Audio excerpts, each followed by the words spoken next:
النبي الأمين الخليل المكين الكريم الرؤوف الرحيم. أما بعد، فأعوذ بالله من الشيطان الرجيم. بسم الله الرحمن الرحيم. فمن شاهد منكم الشهر فليصم. قال الله تبارك وتعالى في كلامه المجيد والفرقان الحميد: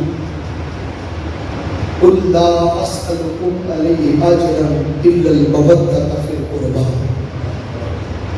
صدق الله مولانا العظيم. نہایت ہی واجب الاحترام محترم صاحبزادہ مبشر محمود یاسین صاحب،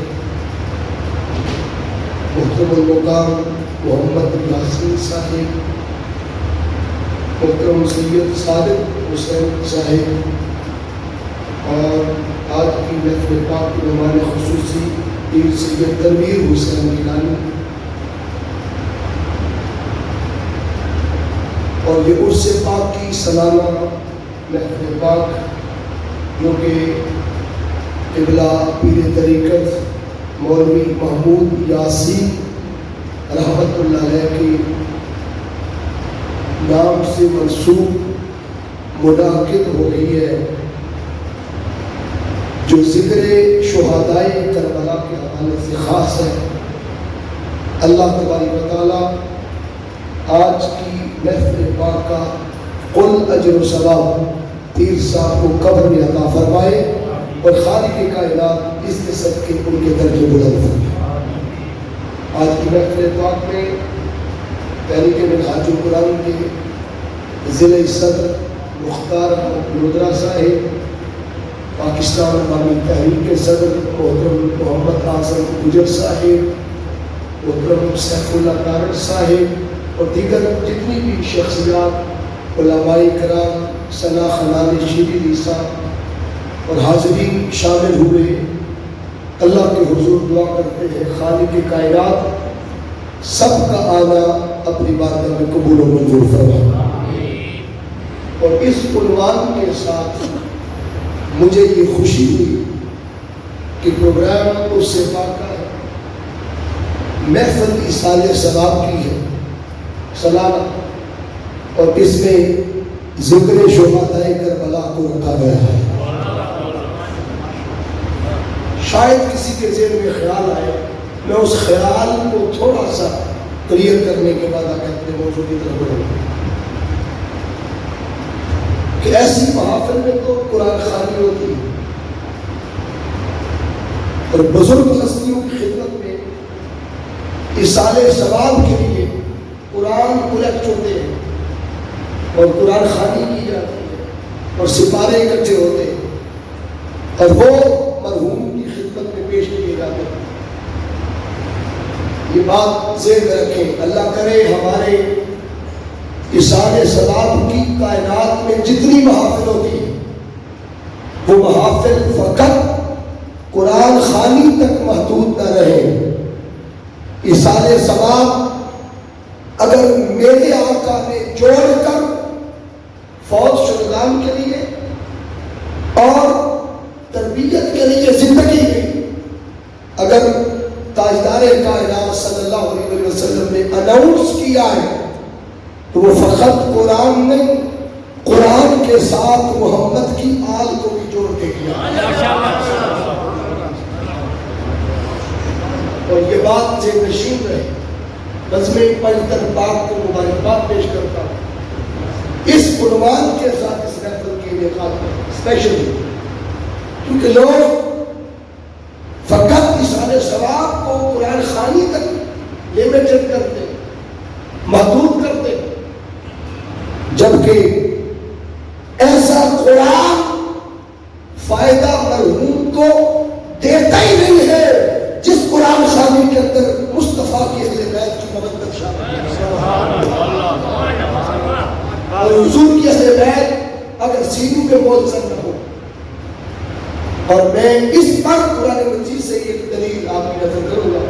یہ موضوع لے کر اور ماحول دے کر اسے پاک کی تقریب میں ایسا موضوع رکھنا اور اہل بیت کے نام کر دینا، میں سمجھتا ہوں کہ یہ وہ قربانی ہے جو آج اللہ تعالیٰ سب کو عطا فرمائے، سب کو نصیب فرمائے، اور ایسا ہی ہونا چاہیے.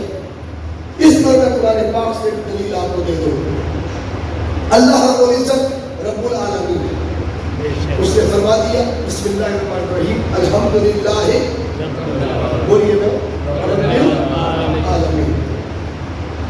اور آقا صلی اللہ علیہ وسلم نے یہ فرمایا وما ارسلناک الا رحمۃ للعالمین.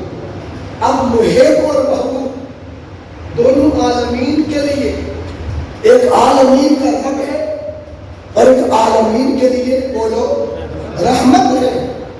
اور قرآن ان دو ہستیوں کے درمیان، قرآن ان دو ازواج قدسیہ کے نام ہے. قرآن کلام خدا بھی ہے اور قرآن نعت مصطفیٰ بھی ہے. تو قرآن دونوں طرف بھی ریلیونٹ ہے. تو دیکھتے ہیں کہ اللہ نے قرآن کو بھی عالمین کے لیے اناؤنس کیا ہے یا اسپیسیفک مخصوص کچھ طبقات کے لیے اللہ نے اس کی اناؤنسمنٹ کی ہے. جب اپنی بات آئی تو رب العالمین، جب محبوب کی بات آئی تو بولو بول سکو تھوڑا ہی صحیح ہے ذوق نہ بے ذوق ہو گئے میں چھڑ دیا. اللہ نے فرمایا میں رب العالمین ہوں اور میرا محبوب بولو رحمت للعالمین ہے. لیکن جب قرآن کی باری آئی اللہ نے کیا فرمایا سنیے. فرمایا وَنُنَزِّلُ مِنَ الْقُرْآنِ مَا هُوَ شِفَاءٌ وَرَحْمَةٌ لِّلْمُؤْمِنِينَ. قرآن عالمین کو نہ شفا دیتا ہے اور نہ کل عالمین کے لیے رحمت ہو. کل عالمین کے لیے رحمت مصطفیٰ ہے اور رب کائنات عالمین کا. لیکن قرآن کے لیے رحمت للعالمین نہیں، رحمت للمؤمنین. قرآن مومنین کے لیے ہی شفا ہے اور مومنین کے لیے ہی رحمت ہے. اور ایک خاص بات کر دوں وَنُنَزِّلُ مِنَ الْقُرْآنِ مَا هُوَ شِفَاءٌ وَرَحْمَةٌ لِّلْمُسْلِمِينَ بھی نہیں فرمایا. اس کو اتنا لمیٹڈ کیا. کلام انلمیٹڈ ہے، کلام لامحدود ہے، لیکن اس کے اندر بھیجی گئی شفا، شفا جو زمین کے اوپر ہے ان کے بدن کے لیے تھی اور رحمت ان مرحومین کے لیے تھی جو دنیا سے چلے گئے. دونوں اناؤنس کی، دونوں اناؤنس کی. لیکن فرق یہ رکھا کہ قرآن کو عالمین کے لیے شفا اور رحمت اناؤنس نہیں کیا، مسلمین کے لیے بھی اناؤنس نہیں کیا. رحمت للمؤمنین. قرآن صرف مومنوں کو ہی شفا دیتا ہے اور مومنوں کو ہی رحمت دیتا ہے. سوال یہ ہے کہ مومن ہے کون؟ میرے مصطفیٰ نے فیصلہ کر دیا. حضور نے فرمایا جو علی کا نام سن کر ماتھے پہ تیوڑی لائے، پیٹ میں مروڑ لائے، وہ منافق ہے. جو علی کا نام سن کے خوش ہو جائے وہی مومن ہے.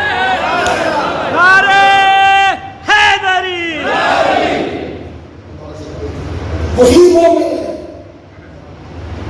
آپ نے دیکھا کہ ایمان ملتا ہی اہل بیت کی مدد کے ساتھ، ایمان آتا ہی ان کے ساتھ اپنے دل کا تعلق قائم کرنے سے ہے. ایمان ان کے بغیر نصیب نہیں ہوتا. ہم ایمان ڈھونڈنے گئے تھے بارگاہ الوہیت میں. اللہ نے فرمایا ایمان چاہیے تو تم مجھے چاہنے آئے ہو، وہاں چلے جاؤ جسے میں چاہتا ہوں. پوچھا مولا تو کسے چاہتا ہے؟ فرمایا قل ان کنتم تحبون اللہ فاتبعونی یحببکم اللہ. میری محبت کے لیے صرف ایک شرط ہے، محمد کے نوکر بن جاؤ، مصطفیٰ کی غلامی کا پٹا اپنے گلے میں ڈال دو، میرے محبوب کے در دعوت میں آ جاؤ، میرے مصطفیٰ کی اتباع کرو، میرے محبوب کی اطاعت کرو، شب و روز یاد مصطفیٰ میں گزارا کرو، اور ہر وقت میرے محبوب کو اپنے دل کے مسکن میں جگہ دیا کرو، اور زندگی میرے مصطفیٰ کے نام میں کر دو. تمہارا جینا مرنا اٹھنا بیٹھنا سفر حضر رابط نشست برخاست سب کچھ میرے محبوب کے نام لگ جائے. ہم یہ سب کچھ لے لیں. جب گنبد خضرا کے مکین کی خدمت میں آئے تو تاجدار کائنات نے فرمایا اللہ نے تمہیں میرے پاس بھیجا. آقا have you any condition to achieve the love of Muhammad? آقا آپ کی محبت پانے کے لیے کیا آپ کی بھی کوئی شرط ہے؟ آقا نے فرمایا there is only one condition to achieve the love of Mustafa. اگر میری محبت پانا چاہتے ہیں تو سنو، من احبا حسنا او حسینا فقد احبنی، من احبنی فقد احب اللہ، من احب اللہ ادخلہ اللہ الجنہ. جو حسنین کو چاہے وہی محمد کو چاہے.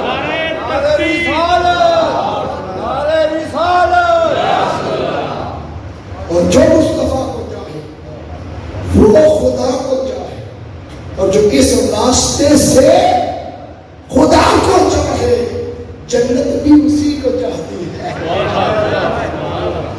وہی جنت کا حقدار ہے.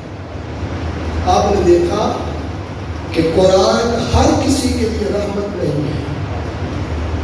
اگر قرآن ہر کسی کے لیے رحمت ہوتا تو اللہ یہ اناؤنس نہ کرتا یضل بہ کثیرا ویہدی بہ کثیرا. کسی قرآن کو پڑھ کے کہیں گمراہ ہو گئے اور اسی قرآن کو پڑھ کے کچھ ہدایت پا گئے.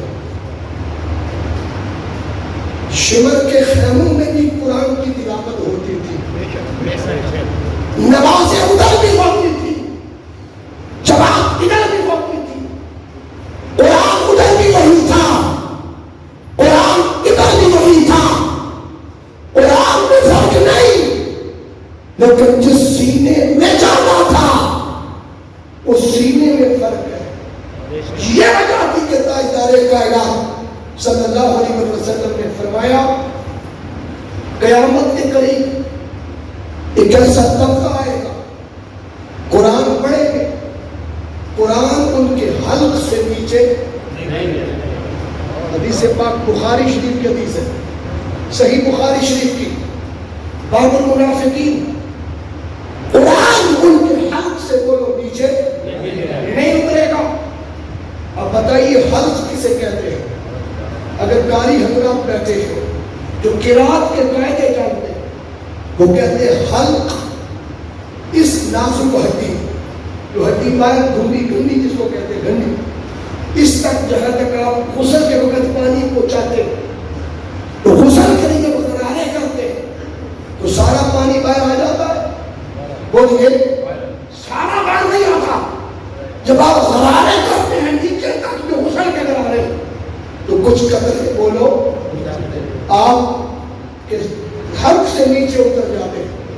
اگر لقمہ کھائیں حلق تک آ جائے تو آگے جانا بولو آسان ہے، ایزی ہے.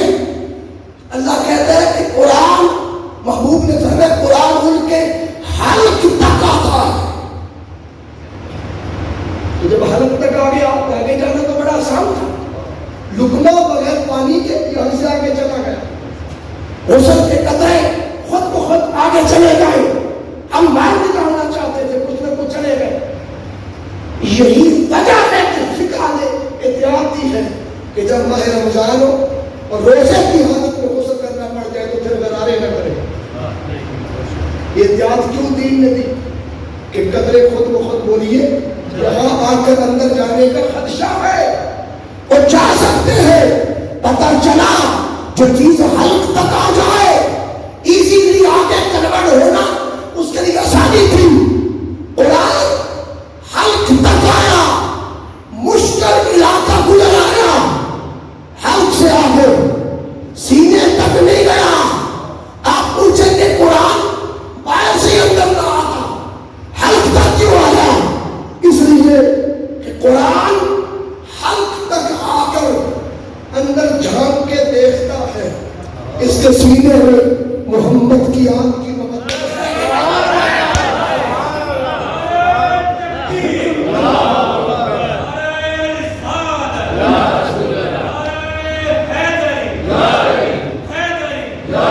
قرآن حلق تک آ کر اندر جھانکتا ہے, کیونکہ قرآن نور ہے.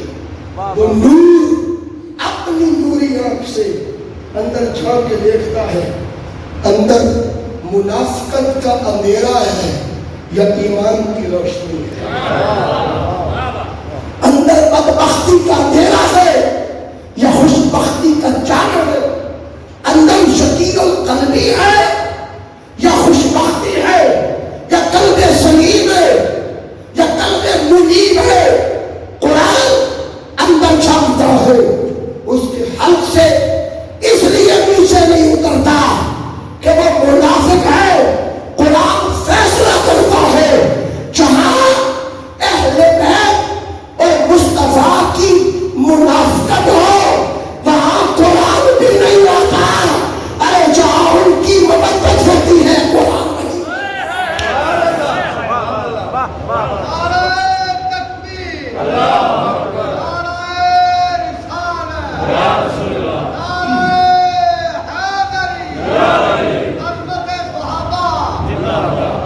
اور یہاں آپ ایک بڑی خاص بات میں آپ کو دے دوں.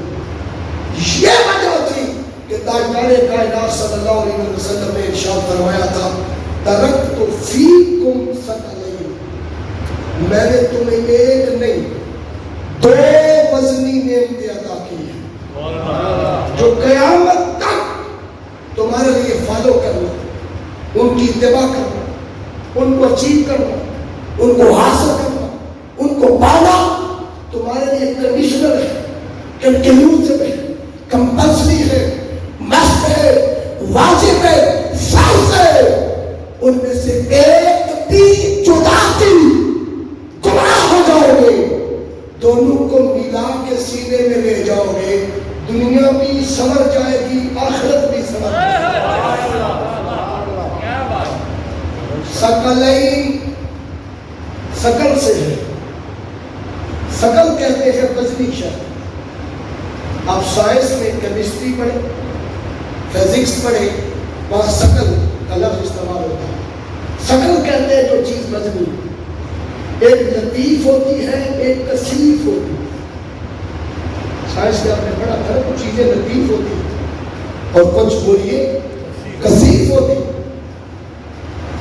کثیف اسی ثقل کا نام ہے. تو ثقل واحد ہے, ثقلین تسمیہ. تمہارے اندر دو وزنی نعمتیں چھوڑے جا رہا ہوں, میرے بات ان کو اچیو کرنا, ان کی اتباع کرنا, ان کے ساتھ چلنا. آقا کون سی؟ حضور نے فرمایا القرآن ایک قرآن ہے, وہ اہل بیت کی عطرت ہے, دوسری محبت کی آل. اس لیے میں نے کہا تھا کہ سارے سوال کی محفل میں صرف قرآن خوانی نہیں, قرآن خوانی کو ہی جس میں نبی کی آل کو جوڑا گیا, حضور کی آل کی محبت داخل ہو اور شامل ہو. دو وزنی چیزیں. اب آپ پوچھیں گے کتنی وزنی؟ وزن تو فرما دیا ثقل ہے, ثقلین. اور تسنیہ کا قاعدہ کیا ہے؟ تسنیہ کا قاعدہ سنو. تسنیہ کہتے ہیں دو.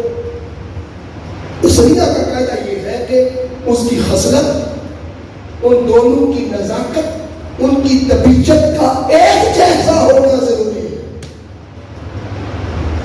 جن کو ملایا جائے برابر نزاکت میں, طبیعت میں, خصلت میں.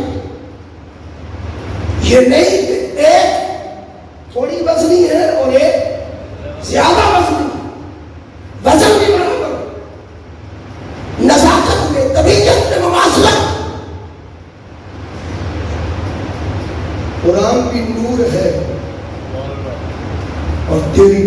پاک میں بچہ بچہ نور کا، تو ہے عین نور، تیرا سب گھرانہ نور کا۔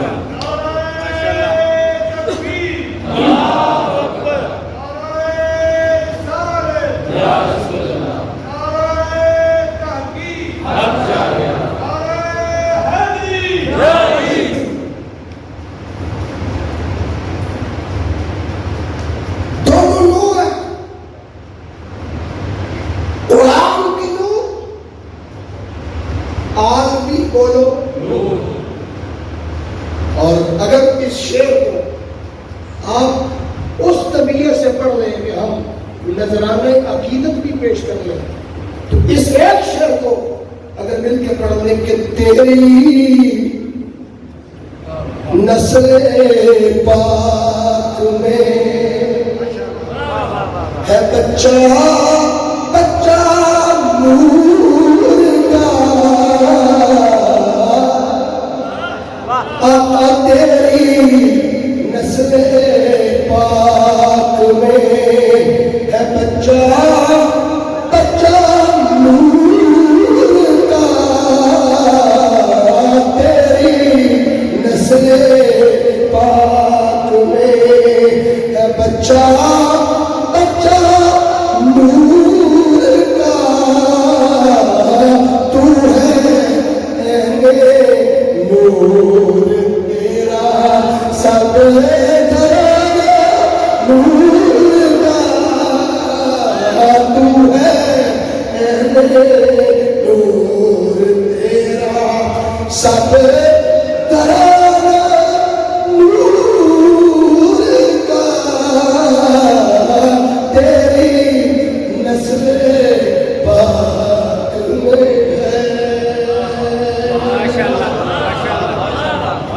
میں نے صرف ذوق تباہ کے لیے یہ بڑا ہے نہ، آپ کو شعروں میں لگانا مقصود ہے، صرف ہم نے عقیدت میں ان کے وجود نظرانہ پیش کیا۔ حاضرین محترم، دونوں نور ہیں، قرآن بھی نور اور آل بھی بولو نور۔ یہ تسمیہ کا قاعدہ ہے، طبیعت میں، نزاکت میں، خصلت میں ایک جیسا ہونا کا نشان۔ اس کی مثال ایسے ہی ہے، آپ کونین تسمیہ ہے، دو جہانوں کو کہتے ہیں، ادھر کا جہان ادھر کا جہان، دونوں جہان ہوں تو کون ہے؟ پھر کون ہے؟ اور اگر مختار لودھرا صاحب کا ایک بیٹا حسن ہو، میرا بیٹا حسین ہو، باپ اور ماں الگ الگ ہو، تو پھر حسنین نہیں بنتے۔ ماں بھی ایک ہو، باپ بھی ایک ہو، ماں کا نام سجدہ زہرا ہے، باپ مولا علی ہو، تو پھر حسن حسین حسن ہے۔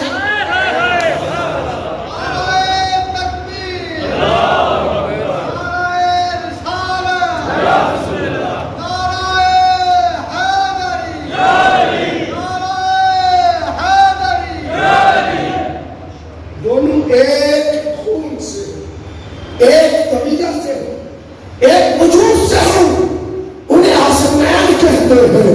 دونوں کریم ہوں، انہیں کریمین کہتے ہیں۔ دونوں کریم ہوں تو بولو انہیں کریمین کہتے ہیں۔ یہ تسمیہ کا اصول ہے۔ اگر ایک اعظم گدر صاحب کی جوتی ہو اور ایک دارر صاحب کی جوتی ہو، الگ افراد کی دو ملا کر نالین نہیں بنتے، ایک محمد کی دونوں ہوں تو نالین بنتے۔ ترکت فیکم ثقلین، بلفظ بولو، ترکت فیکم ثقلین، میں تمہارے اندر تو وزنی چیزیں چھوڑے جا رہا ہوں۔ اگلا سوال ہے کہ حضور کتنی وزنی؟ آقا کتنی وزنی؟ ایک قرآن ہے اور دوسری آیت۔ اگلا سوال ہے کتنے وزنی؟ دوسری آنکھوں کے قرآن تے 2-4 کلو کا ہوئے نا، اسی روز چوکتے پھرنے عدالت کچہری جگہ جگہ، کوئی جھوٹا کوئی سچا، بیٹا وزنی تو نہیں لگا، لیکن سنو اللہ فرماتا ہے کہ قرآن کتنا وزنی۔ لو انزلنا هذا القرآن على جبل رأيته یہ قرآن اگر میں پہاڑوں پہ نازل کروں تو پہاڑ اللہ کی خشیت سے ریزہ ریزہ ہو ٹوٹ جائے، ذرا ذرا ہو، پہاڑ اس کی حیبت سے بیٹھ جائے۔ قرآن اتنا وزنی کہ جس سے دنیا کا کوئی پہاڑ نہ اٹھا سکا اسے محمد کے سینے نے اٹھا رکھا، اور آل اتنی وزنی کہ جنہیں مصطفیٰ کے کندھوں نے اٹھا رکھا۔ قرآن کو سینے نے اٹھا رکھا اور آل کو بولو کندھوں اٹھا رکھا ہے۔ کبھی حسین اپنے قدموں سے سینے پہ کھیلتے ہیں جہاں قرآن ہے، اور کبھی مہر نبوت پہ کھیلتے ہیں جہاں خدا اور مصطفیٰ کی نشانی۔ مصطفیٰ نے وہاں بھی ملایا اور ملا کر کہا کہ یہ دونوں تمہارے اندر چھوڑے جا رہا ہے، جو دونوں کو تھامے گا وہی بچے گا، اور جو کہے میں صرف قرآن مانتا ہوں آل کو نہیں مانتا وہ بددینت خبیث الفطرت بے ایمان ہے، اور جو کہے آل کو مانتا قرآن کو نہیں مانتا، میرا قرآن سے کیا تعلق، وہ بھی بے ایمان ہے۔ ایمان اسی کا بچے گا جو ایک ہاتھ سے نبی کی آل کو تھامے اور دوسرے ہاتھ سے قرآن کو تھامے۔ قرآن تھیوری ہے، پریکٹیکل اہل بیت مصطفیٰ ہے۔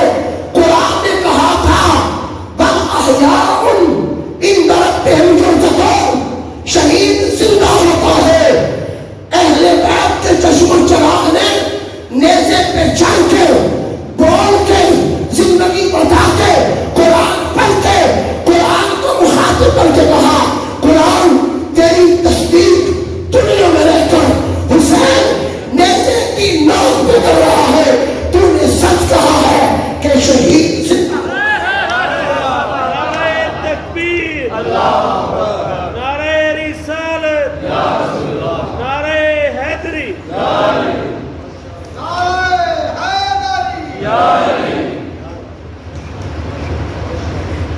یہ میں نے ربط اس محفل کی نظر کیا ہے، آپ کے اس عنوان پر مجھے رشک آیا، میری طبیعت خوش ہوئی۔ آپ نے اصال ثواب کی سالانہ اس محفل میں جہاں لوگ 500 قرآن مریدین اکٹھے کرتے ہیں، ہزار قرآن اکٹھے کرتے ہیں، لیکن خدا کی قسم لاکھ قرآن بھی نبی کی اہل بیت کی مودت کے بغیر ہوں تو ایک ذرے کا فائدہ نہیں جو دلوں میں ہی کثیر تھا۔ گمراہی ہے، اور اگر ایک ستارہ بھی محمد کی آل کی مودت کے ساتھ پیش کیا جائے دنیا و آخرت دونوں جہانوں کا سرمایہ۔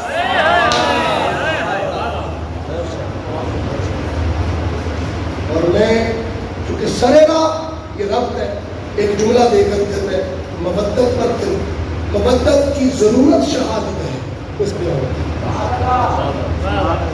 مودت کی ریکوائرمنٹ کیا ہے میں اس پر آؤں گا۔ حاضرین محترم، کربلا کے میدان سے جب سرے حسین کو نیزے پر لے جایا گیا تو 18,000 ظلم کی تلواریں حسین کا سر تو تن سے جدا کر سکی، مگر کائنات کا سارا ظلم مل کر بھی حسین کے سر سے قرآن کو کوئی جدا نہ کر سکتا۔ جنہیں نیزے پہ بھی اکٹھا دیکھو انہیں کون جدا کر سکتا ہے؟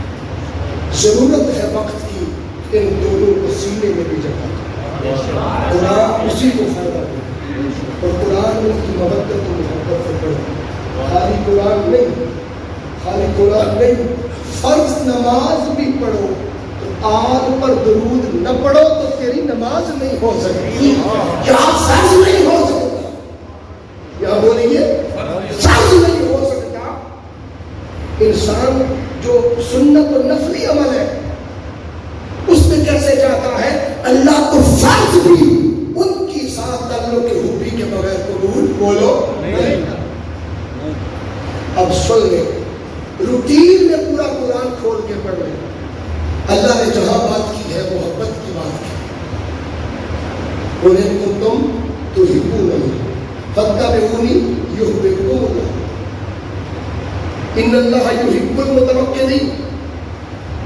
اللہ متوکلین، توکل کرنے والوں سے محبت کرتا ہے، متقین سے محبت کرتا ہے، خاشعین کرنے والوں سے محبت کرتا ہے، یحب التوابین توبہ کرنے والوں سے بولو محبت کرتا ہے۔ ہر کسی کے لیے محبت اناؤنس کی، اہل بیت کے لیے محبت اناؤنس ہر کسی کے لیے محبت اناؤنس کی، لیکن آج کے لیے بولو خالی محبت نہیں، مودت اناؤنس کی۔ آپ پوچھیں گے فرق کیا ہے؟ فرق یہ ہے کہ آپ یوں سمجھے کہ عموم و خصوص کی ایک نسبت ہے۔ عموم و خصوص کی نسبت، یہ علم منطق میں چار نسبتیں ہیں، ان میں ایک نسبت عموم و خصوص ہے۔ میں آپ کو سمجھا دیتا ہوں، ہر عالم ولی نہیں ہوتا، لیکن ہر ولی عالم ضرور ہوتا ہے۔ ہر عالم بولو ولی نہیں ہوتا۔ یہ انٹرنیشنل انٹرمیڈیٹ اور یہ جو انٹرنیٹ پر اور سوشل میڈیا پر آپ جتنے جھگڑے سن رہے ہیں، یہ سارے علمی تکبر کے جھگڑے ہیں۔ فقیر ان جھگڑوں سے پاک رہتا ہے، ولی ان جھگڑوں سے بولو دور رہتا ہے۔ ولی ملاتا ہے، متکبر بکھیرتا ہے، جدا کرتا ہے۔ ہر عالم ولی نہیں ہوتا، مگر ہر ولی بولو عالم ضرور ہوتا ہے۔ ہر اہل عقل اہل عشق نہیں ہوتا، لیکن ہر اہل جنون اہل عقل ضرور ہوتا ہے۔ ہر مسلم مرد مومن نہیں ہوتا، مگر ہر مومن مسلم ضرور ہوتا ہے۔ ہر نبی رسول نہیں ہوتا، مگر ہر رسول نبی ضرور ہوتا ہے۔ ہر اہل علم اہل ذکر نہیں ہوتا، مگر ہر اہل ذکر اہل علم ضرور ہوتا ہے۔ اسی اصول کے تحت ہر محبت مودت نہیں ہوتی، مگر ہر مودت میں محبت شامل ہوتی ہے۔ محبت اگر دریا ہے تو مودت سمندر کا نام ہے۔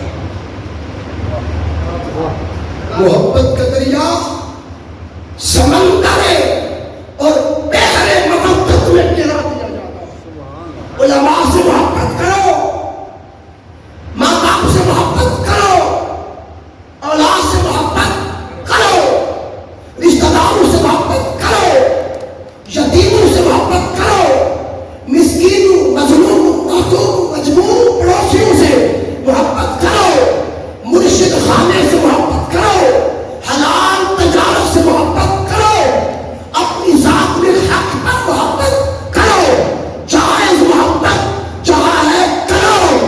لیکن جب باری آئے آمینہ کے لال کی اور آمینہ کے لال کے گھرانے کی، تو یہ سب کچھ ان کے سمندر میں خرچ کر کے ان کی محبت کو اجاگر کرنے کا نام محبت ہے۔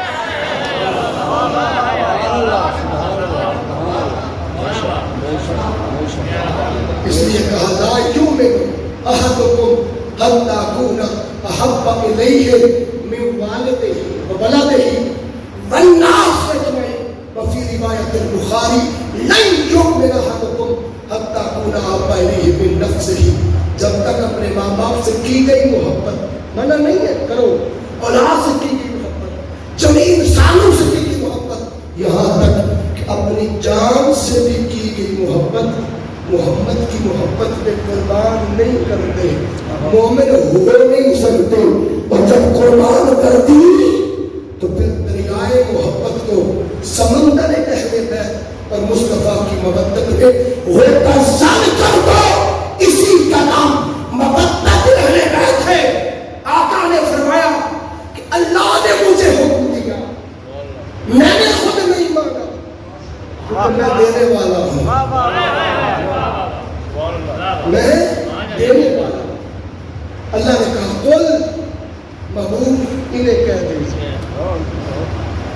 حضور اللہ کے کہنے پر کہہ رہے ہیں، ورنہ آقا نے اپنے گھر کے لیے کچھ مانگا نہیں، جب مانگا نبی کی امت کے لیے، گانوں میں روئے، امت کے غم میں نبت روئے، امت کی فکر، امت کو عذاب سے بچانے کی زندگی مانگی، اگر تندرستی مانگی تو امت چلی گئے، لیکن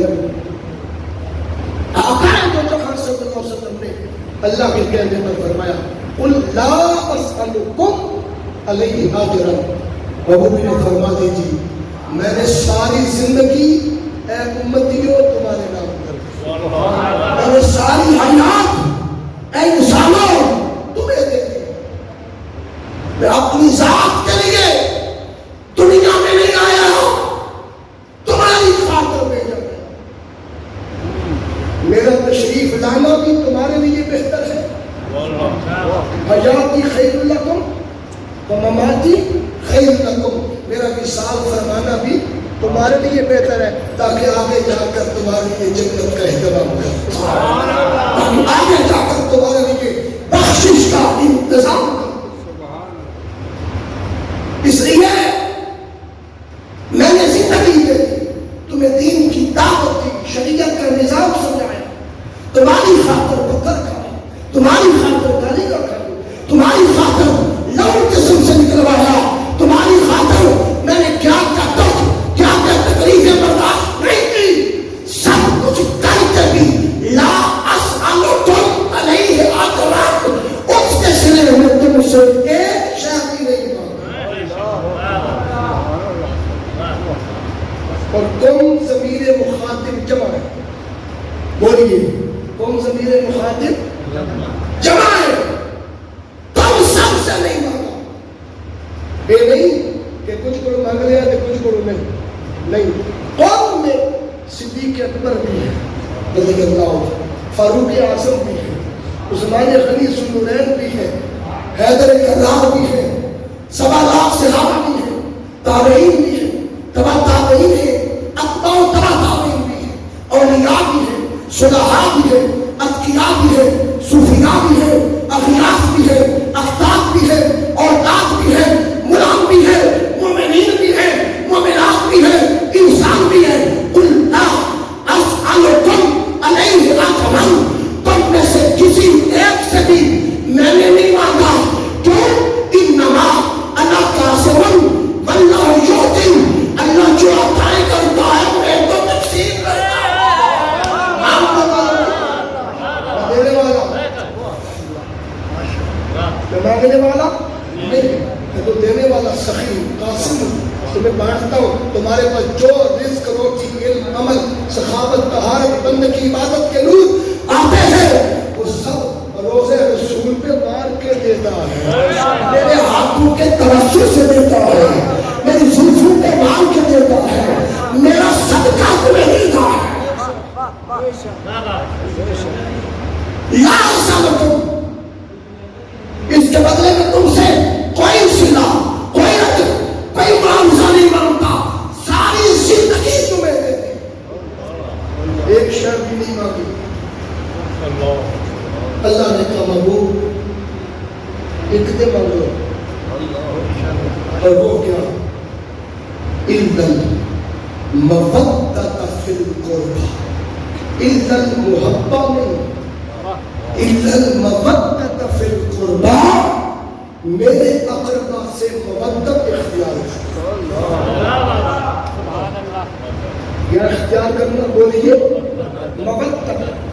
There is a big difference between two words, محبت and مودت۔ محبت اور مودت میں بنیادی فرق سن رہے، محبت محبت آغوش میں اگر کوئی بچہ گود میں لے لے گا اسے پیار کے تھپوکڑے لگاتی ہے تو بچہ ماں کی گود میں بولو سو جاتا ہے. بولو نا. محبت اپنی آغوش میں ایسی ٹھنڈک دیتی ہے کہ تھپوکڑے کھا کے بھی بچہ سو جاتا ہے. محبت سلا دیتی ہے مگر مودت سونے نہیں دیتی. مودت جنم دیتی ہے. مودت بولو سونے نہیں دیتی. اور چونکہ پنجتن پاک میں آگ میں آقا بھی شامل ہے خود اور حضور نے چاروں ہستیوں کو اپنی کمری میں چھپا کے ایک بنا کے کہا اللہم ہؤلاء اہل بیتی. اے اللہ یہ میری اہل بیت ہے. میں ان سے محبت کرتا ہوں تو بھی ان سے محبت کر اور تو اس سے بھی محبت کر جو ان سے محبت کر.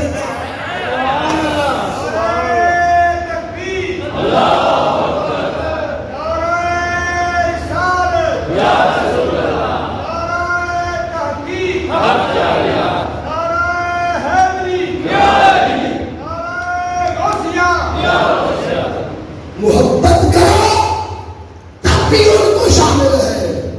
مودت کرو تو بڑے پیمانے پہ شامل ہے. بڑے پیمانے پہ پہنچتی ہے. محبت سلا دیتی ہے مگر مودت سونے نہیں دیتی.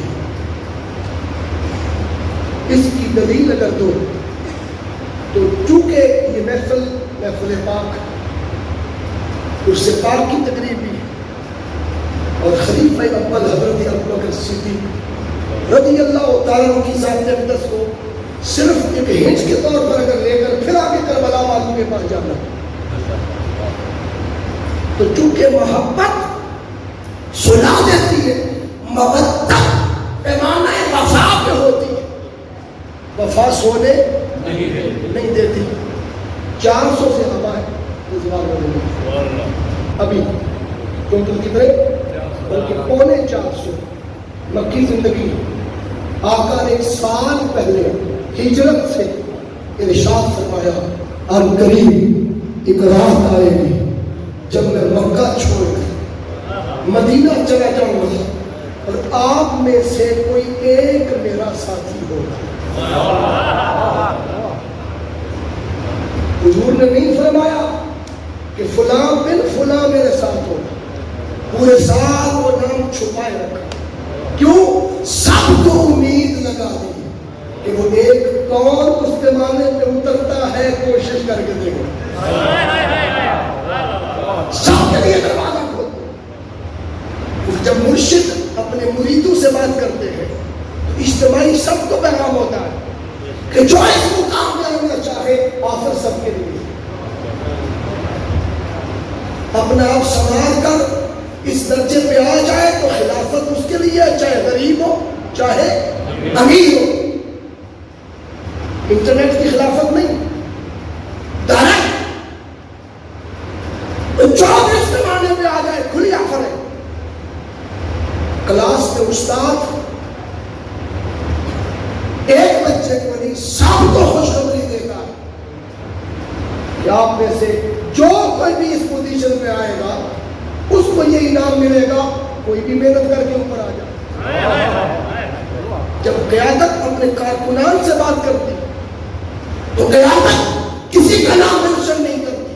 جو محنت کرے گا مشقت کرے گا اپنی مشن پہ آگے بڑھے گا خود بخود مشن اس کو پروموٹ کرتا چلا جائے گا اور قابلیت اس کو اوپر لے جائے گا. میری بات فالو کر گئے. 450 کو آقا نے کہا کہ تم میں سے کوئی ایک میرا ساتھ ہوگا. کیونکہ زبان اقدس سے ایک نکل گیا تو ایک ہی ہوگا. آفٹر پاسنگ 1 ایئر 1 سال گزر گیا. وہ رات آ گئی اس رات بھی حضور نے کسی کو نہیں بتایا وہ کون ہو. اس رات حضور نے پیغام بھی نہیں بھیجا کہ تیاری پکڑو میں آ رہا ہوں. نہیں، ایک روایت میں بھی ایسا نہیں. اور 7 سردار مکے کے حضور کا گھر گھیرے ہوئے. آقا مولا علی کو اپنے بستر پر لٹا کر نکل گئے. مکے کا ہر گھر بند ہے. چلتے چلتے دیکھا ایک ہی دروازہ کھلا. سارے دروازے کھولو بند ہے. مکے کا ایک دروازہ کھلا. حضور کے قدم مبارک رک گئے. جو ہی آقا رکے منتظر فردا چھلانگ لگا کے محمد کے قدم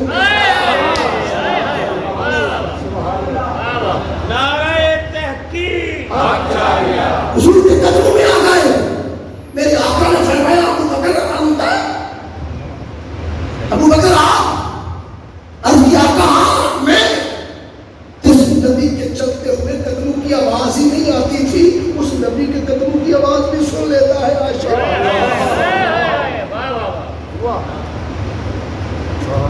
ابو بکر ہاتھ میں کیا ہے؟ آقا کچھڑی ہے. کچھڑی ہے باندھ کے مین پیر والے دروازے کے پاس رکھی تھی. حضور نے پوچھا ابو بکر میں نے تو نام بتایا نہیں کسی کو، کون جائے گا؟ عرض کی آقا ہر رات یہ کچھڑی باندھ کے یہاں رکھتا تھا.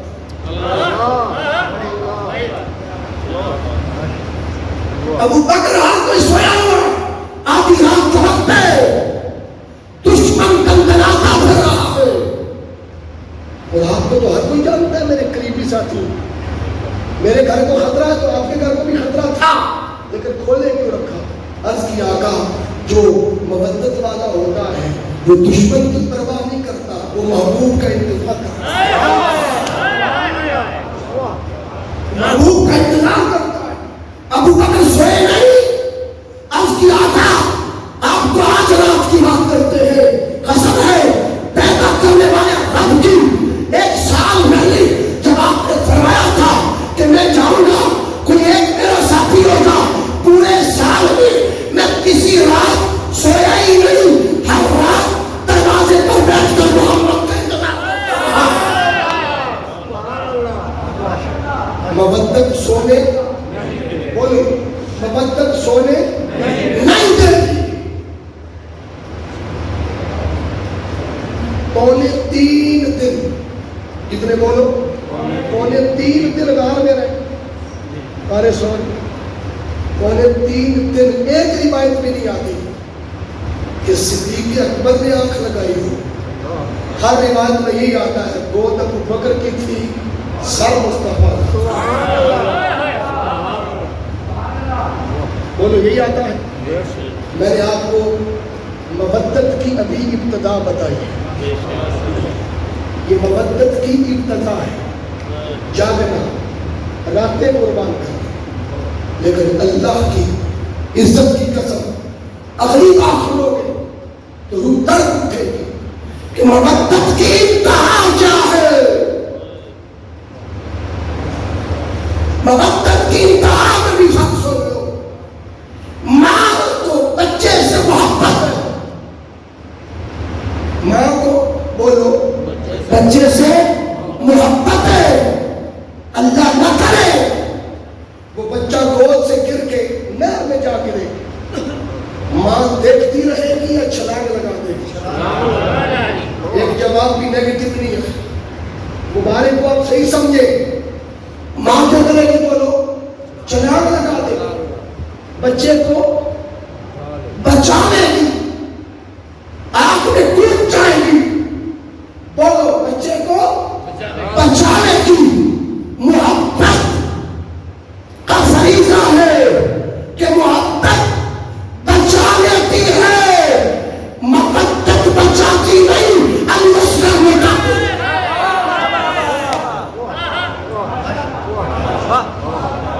محبت مسلم میں نظیر قربان کر دیتی ہے. محبت ابراہیم اور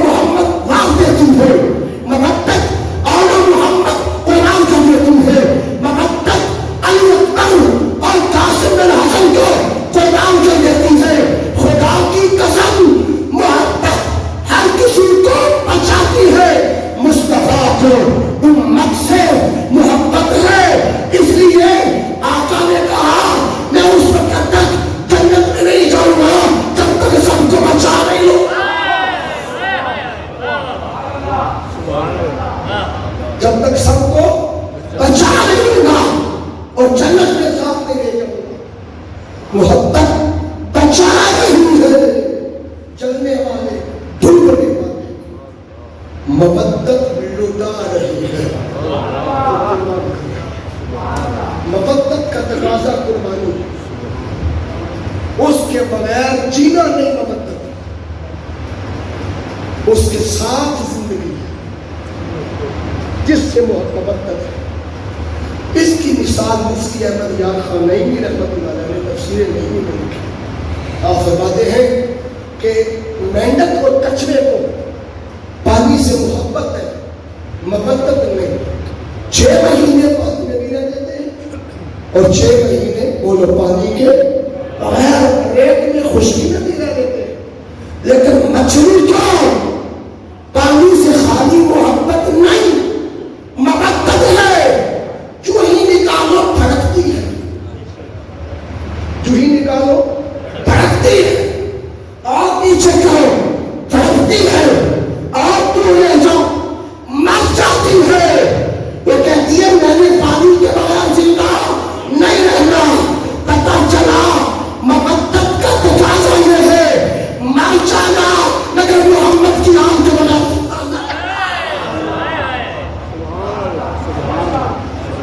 جس دن ان کی مودت چھنے جلدی پھرتی لاش ہے. زندگی اس کا نام نہیں. زندگی ایمان کی اسی کو ملتی ہے جو اہل بیت سے مودت اختیار کرتا ہے. توجہ ہے نا، مودت اختیار کرتا ہے اور دین کے ساتھ اور نبی پاک صلی اللہ علیہ وسلم کے ساتھ اس مودت کے رشتے کے لیے پروموٹ کرتے ہوئے.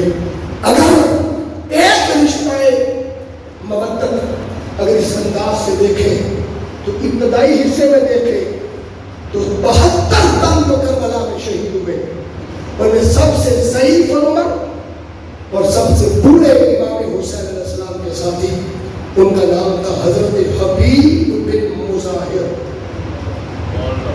کیا نام تھا؟ وہ حبیب بن مظاہر. کیونکہ مودت کا تقاضا ہے جینا بھی ساتھ، شہادت بھی ساتھ. وہ جدا نہیں ہونے دیتے. جس لڑکے سینے سے نکلی مردہ سمجھو اپنا ایمان. اللہ سبب کسی پہ نہ لا. ان کا نام کیا تھا؟ بولو. حبیب بن مظاہر. امام کی عمر 56 بس 5 دن تھی. حبیب کی عمر 57.5 سال تھی جب کربلا میں شہید ہوئے. اہل تشیعوں کی کتابیں ہوں تو تب بھی حبیب بن مظاہر کا نام آئے تو 72 پورے ہوتے. رجال التشیع پڑھے، کشف الغمہ فی معرفت ائمہ ان کی کتابیں پڑھے.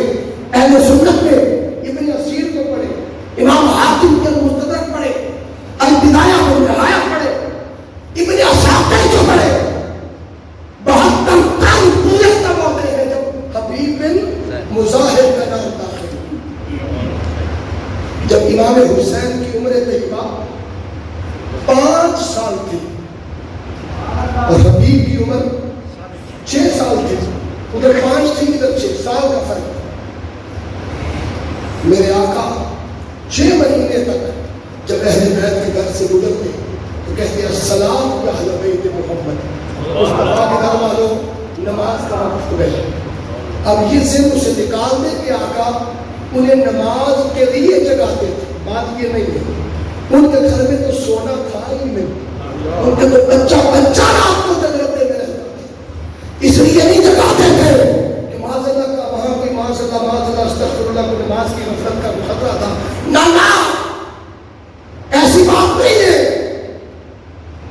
جس گھرانے میں سیدہ فاطمہ الزہرا سلام اللہ علیہا عشاء کے وقت سر سجدے میں رکھے، اسی سجدے میں فجر ہو جائے تو پتر سر سجدے میں کیوں نہ رکھا. اور ابھی 4 سال کی عمر میں امام حسن جنہیں عشاء کے وقت بھی دیکھا، فجر کے وقت بھی دیکھا. اگر ماما جاگ رہی ہیں تو پتر بھی جاگ کر روایت کر رہے ہیں. فجر کا وقت بھی، عشاء کا وقت بھی. اس لیے نہیں اناؤنس کر رہے تھے کہ میری آل کو بھول نہ جانا لوگوں، یہ میری آل کا گھر ہے، اہل بیت کی اناؤنسمنٹ، اور یہ اناؤنسمنٹ 6 مہینے کی، بولو 6 مہینے۔ مدینہ پاک میں کتنا عرصہ حضور نے گزارا؟ بظاہر زندگی میں بولو 10 سال، کتنا؟ 10 سال۔ اگر نماز کا کہنا تھا، نماز تو مکے میں فرض ہو گئی، نماز تو معراج کی رات آ گئی، تو پھر 10 سال آپ کا اعلان کرتے رہتے، تو پتہ چلا نماز کی اناؤنسمنٹ نہیں، اہل بیت کی اناؤنسمنٹ تھی۔ جب یہ بات ہو گئی تو میرے آقا جب اعلان کرتے کہ نماز کا وقت ہو گیا، تو سب سے پہلے دروازہ کھول کر حضور کی اہل بیت میں سے کوئی بچہ نکلتا تو وہ امام حسین، جنہوں نے نماز بچپن چ پکی ہو گئی نا، وہی سر سنتے رکھتے۔ بابا فرید نے کیا تھا، امین میری تہجد کبھی قضا نہیں ہوئی۔ ماں نے کہا پتر اس میں تیرا کیا کمال، میں نے بے وضو تجھے دودھ ہی نہیں ملا۔ جن کی تربیت بچپن سے ہی ہو، خدا کی قسم میں اپنی ماں کی بات کرتا ہوں، مجھے کسی کی کہنے کی ضرورت نہیں۔ جب میں اپنی ماں کے ہم پیدا ہوا تھا، میری ماں پر پابندی تھی، وہ 40 دن مسجد میں نہیں آ سکتی تھی، وہ 40 دن نماز نہیں پڑھ سکتی تھی، لیکن ادھر حسن پیدا ہوئے، حسین پیدا ہوئے، چونی نماز کا وقت آیا، سیدہ زہرا کو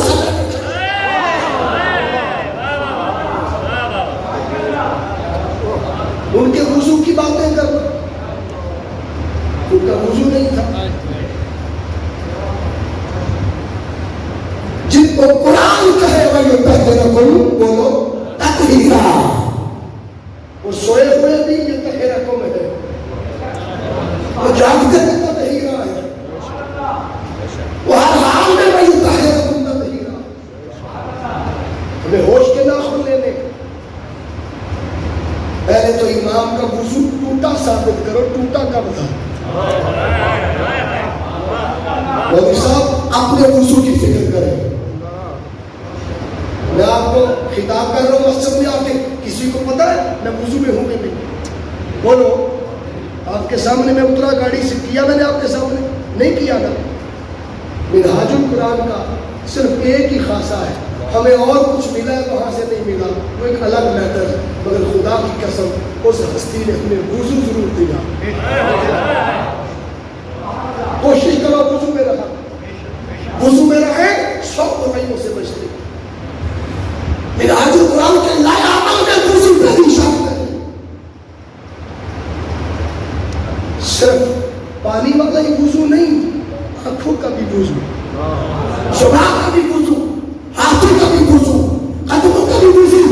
ارے وضو کی بات کرنا، سیدنا فاروق اعظم عمر بن خطاب رضی اللہ تعالیٰ فرماتے ہیں، خلیفہ دوم، 17 نعمتیں آسمانوں سے ایسی نازل ہوئی جن میں مولا علی کے سوا کسی کو شریک نہیں کیا۔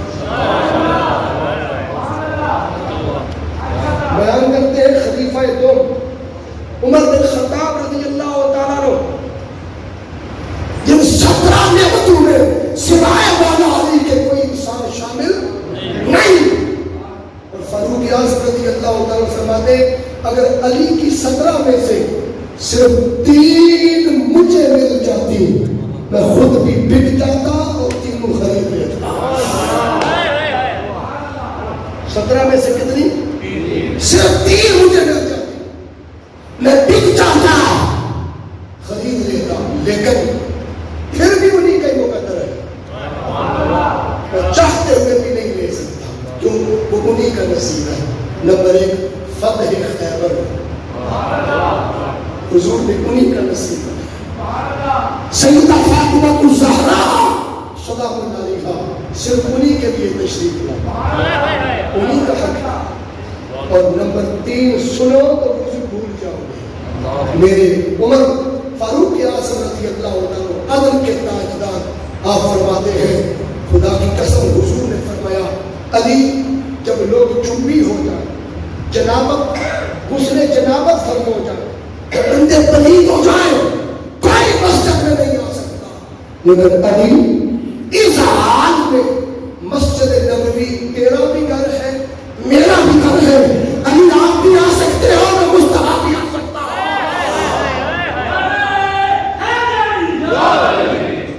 جنہیں حسن جنابت پلید نہ کر سکے ان کا وضو کہاں ٹوٹتا ہے؟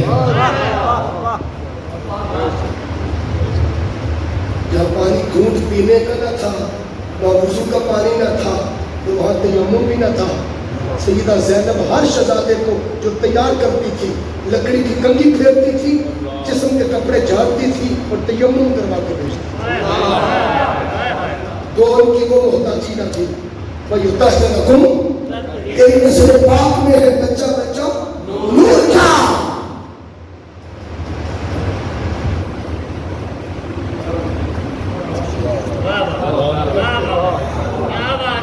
نہیں بات عقل سے ہوش سے نہ کھولو اور اپنی عقل دانے سے نہیں، اس کلامی کو درجائے مبدت سے سوچا کرو۔ مبدت وہ وفا ہے جہاں ہوش سے نہیں، جہاں خالی ہوش سے عقل سے نہیں، بلکہ جنون سے اپنا تن من تنوار دینے کا نام مبدت ہے۔ قربانی پیش کرو، پھر اس کہانے کی سمجھ آتی۔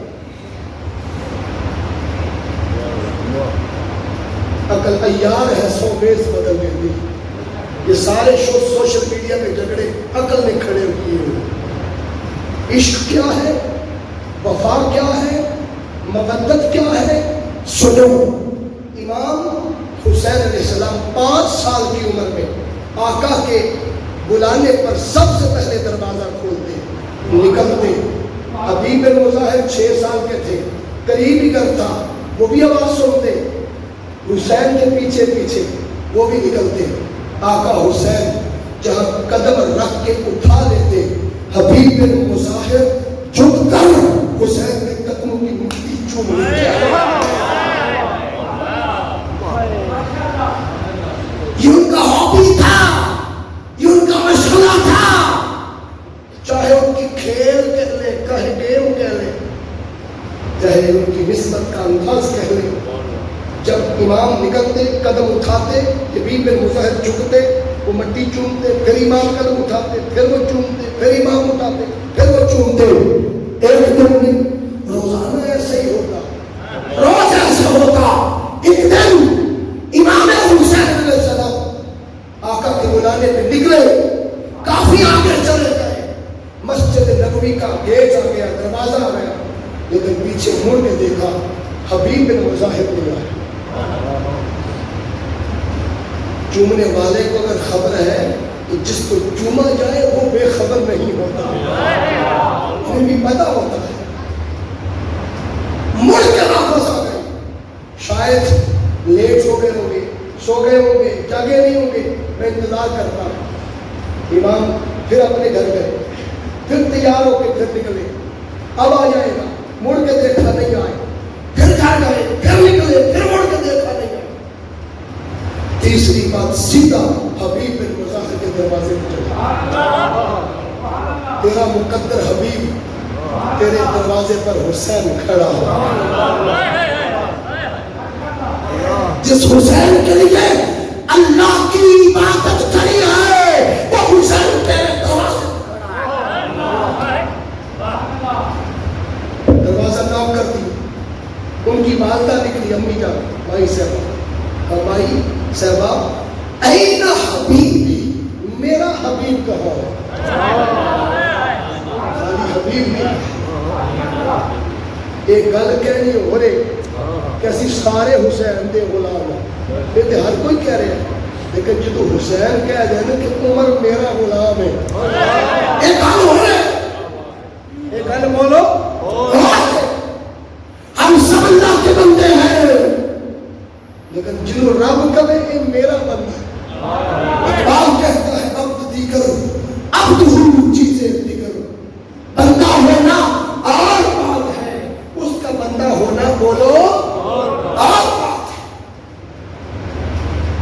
اور جسے حسین پاک غلام کہہ دے وہ عمر جلدی کرے اور کہے عبداللہ سچ بتا آج حسین نے ایسے ہی کہا ہے.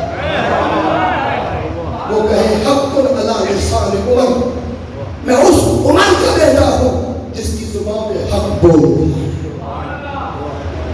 میں غلط نہیں کہہ سکتا. ساتھ لیا، دروازہ لاک کیا، اندر سے امام حسین علیہ السلام نکلے. چچا جان کیسے آئے؟ کہا شہزادے آج میرے بیٹے کو ایسے ہی کہا ہے کہ غلام کے بیٹے ہو کے ہم سے لڑتے. عرض کیا چچا جان کہا ضرور ہے لیکن کہا تھوڑا غصے میں ہے. سیدنا فاروق اعظم نے سن کر اٹھا لیا، چوما، کہا حسین آپ کا غصہ ہماری بات بنا گیا، آپ کا غصہ ہمارا کام کر گیا. ہو سکے تو لکھ دیتے ہو چٹ پر، پرچی لکھ دیتے ہو. لکھ دی. روایات میں آتا ہے کہ آپ نے اپنے ساتھ سینے پہ رکھوائی. توجہ سنیے، توجہ سے سنیے. سینے پہ رکھوائی، دریائے نیل خشک ہو گیا. لوگوں نے عرض کیا عمر آپ کے دور میں دریائے نیل خشک ہو گیا، قید پڑ گیا، پریشان ہے ہم. آپ نے رکا لکھا، دریائے میں ڈالا، دریائے نیل ہاتھے مارتا ہوا بہنے لگ پڑا. جس نیل کے بہنے کے لیے عمر بن خطاب رضی اللہ تعالی عنہ کے رکے کی ضرورت ہے، اس عمر کو حسین کے رکے کی ضرورت ہے. تو کہنا فرات کا پانی نہیں لگا، غلام رکا لکھے تو نیل بہ جائے، آقا اشارہ کرے تو کیا حال ہو جائے. حسین کربلا میں کرامت دکھانے نہیں، درجہ استقامت. کرامتوں سے دین پھیلتا ہے، استقامت سے دین بچتا ہے. خواجہ غریب نواز نے 90 لاکھ کلمہ پڑھا کے کرامت دکھا کے دین پھیلایا. داتا گنج بخش حجویری نے چاقو کر کے سر پہ جوتے مار کے پھر آنے والوں کو نماز اور مسجد کا رخ غلط کرنے والوں کو ساتھ سجدہ کروا کے کعبہ دکھا کے دین پھیلایا. حسین نے کربلا میں دین پھیلایا نہیں، دین بچایا.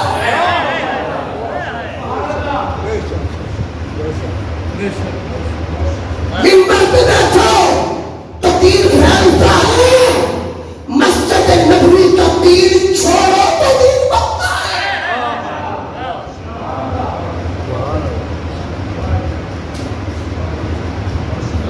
گدی پہ بیٹھو تو دین پھیلتا ہے. اور نکل کر خانقاہوں سے ادا کر رسم شبیر چھوڑ کر مسجد کربلا میں ڈیرا لگاؤ تو پھر دین بچتا ہے. مسلح بچاؤ تو دین پھیلتا ہے. مسلح نانا کے دین پر لٹاؤ، کربلا کے تختے رہتے پہ سجدہ کرو، کربر کٹاؤ تو دین بچتا ہے.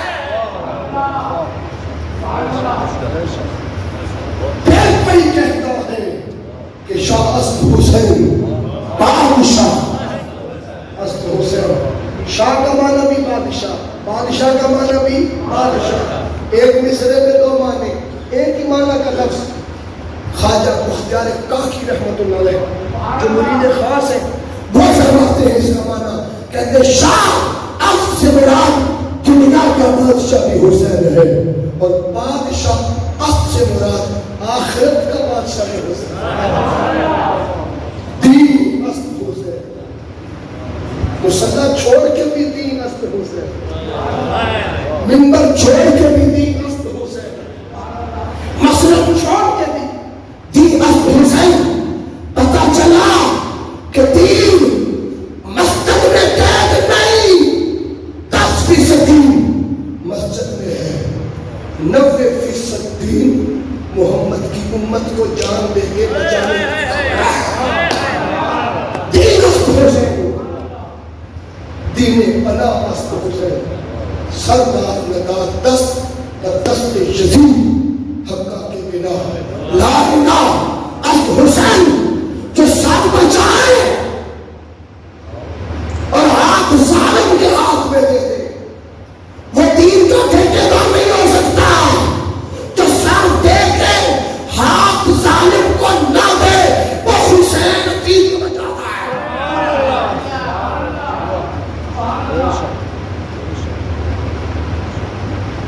حبیب بن مظاہر کہا این حبیبی، میرا حبیب کہا،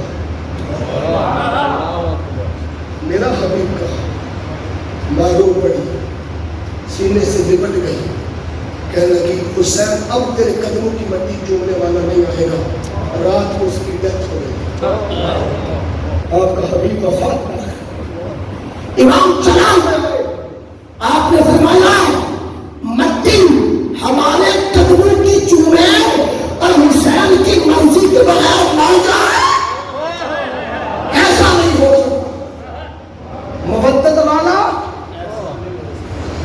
تنہا نہیں جا سکتا، جائے گا تو میرے ساتھ رہے گا، مدد کرتا۔ جو میرے حبیب سے کہہ دو تجھے حسین بلاتا، تیرے مقدر پہ جائے تجھے حسین بلاتا۔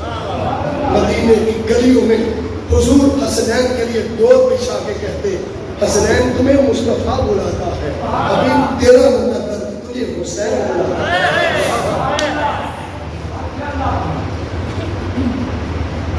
اپنے گاؤں سے کہو میرا آپ کو آپ کا حسین بولا، ماں نے جا کے آواز دی، حبیب بن مظاہر کفن سے باہر نکل کر حسین کے قدموں میں آ گیا۔ فرمایا یہ جیے گا بھی ہمارے ساتھ، جائے گا بھی ہمارے ساتھ، شہید بھی ہمارے ساتھ ہوگا۔ یہ وجہ تھی کہ پھر وہ کربلا میں سب سے ضعیف العمر شہید ہونے والی ہستی کا نام حبیب بن مودت لٹاتی ہے، ساتھ لیتی، زندگی لیتی، قربانی دیتی، ساتھ لٹاتی ہے، ساتھ جلاتی ہے، ساتھ جلا بخشتی ہے۔ حاضرین یہ وجہ تھی کہ کربلا میں ایک حسین نے صرف 6 گھنٹوں میں 71 تانے اٹھائے تھے۔ کتنے گھنٹوں میں؟ صرف 6 گھنٹوں میں 71 تانے اٹھائے تھے۔ ہے کوئی 56.5 برس کا بوڑھا باپ جو ایک اپنے پتر کی لاش اٹھائے اور منڈی بہاؤدین کی گلیوں میں پھرے، دن دہاڑا، اور کوئی دروازہ کھول کر اتنا بھی نہ پوچھے کہ تیرے پتر کا قصور کیا تھا، تیرے بیٹے کے ساتھ ایسا ہوا کیوں؟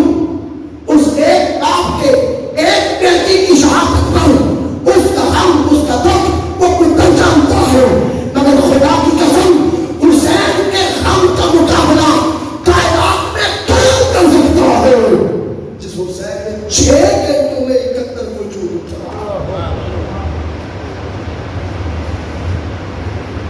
جب امام نے خطبہ دیا فجر کے بعد، شہادت تیاری کر لو، اب نانا سے ملاقات کا وقت قریب ہے، تو سیدہ زینب سلام اللہ علیہا خیمے سے باہر آ گئی، کہتی ہے بھائی میں سمجھ گئی اب شہزادوں کی شہادت کا وقت ہے، اجازت دے دے تو میں انہیں تیار کر دوں۔ لکڑی کی کنگھی سے بال سنوارے، گرد نکالی، نئے کپڑے تو تھے نہیں، انہیں کو جھگڑا اور تیمم کروا کے سب سے پہلے سیدہ زینب جن کو آقا حسین کے قدموں میں لائی تھی وہ اپنے پتر اول محمد تھے۔ ایک ماں یہ ہے جو شہادت کے نام پر اپنے پتر دے رہی،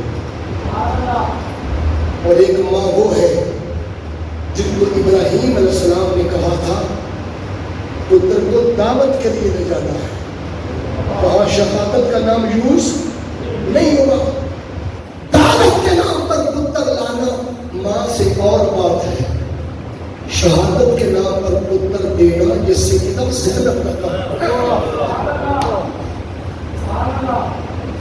نبی ہونے کے اعتبار سے ان کی شان اونچی ہے، میں مقابلے نہیں نسبت کے اعتبار سے بات کر رہا ہوں۔ ادھر چھری سگے باپ کے ہاتھ میں تھی، اور باپ سے پتر کو بچنے کی امید کی کرن ہوتی ہے کہ باپ کا ہاتھ ہے، امید رہتی ہے کہ، اور اس کرن نے تیسری بار جب چھری چلائی تو بچا دیا۔ بے شک نسب رسول صلی اللہ علیہ وسلم ہی آگے بڑھنا تھا. وجہ کوئی بھی تھی، پتر ذبح نہیں ہوا، بکرا ذبح گیا، مگر اس ذبح کا چرچا، اس کی دھن تورات میں، انجیل میں، زبور میں، قرآن میں پورا واقعہ. جبھی کے بل نے کہا چھری چلائی، ارے اسماعیل بچ گئے، بکرا ذبح ہو گیا. آپ ہر سال اس کو مہم بنایا، عید الاضحیٰ کے دن بنایا، اور مویشیوں کی منڈیاں لگتی ہے. ایک پوری مہم اس پتر چلی گئے جس کی گردن کٹی بھی گئے. اور جہاں نسب محمدی ہو، گردن بچی ہی نہ ہو، اس واقعہ کو امت کیسے بلا سکتی ہے؟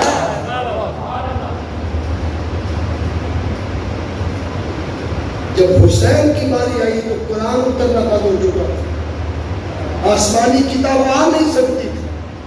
اگر آتی ہوتی آدھا قرآن ذبح عظیم کے تذکرے کربلا والوں نے کر کے بھیجتا. لیکن اللہ نے کہا کیا کوئی بات نہیں حسین، آج قرآن کلام رک گیا، رسول نہیں آئیں گے تو کیا ہوگا؟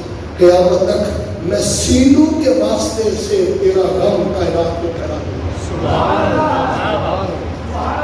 آج آپ نے تو کتابیں نہیں پڑھی، سینہ بسینہ غم حسین، ذکر حسین، اہل بیت کی مودت، ان کی محبت ہے. قریہ قریہ، بستی بستی، گاؤں گاؤں، نگر نگر، ان کے تذکرے کیوں چڑے ہیں؟ ہر کوئی ان کی غلامی کو ترستا ہے.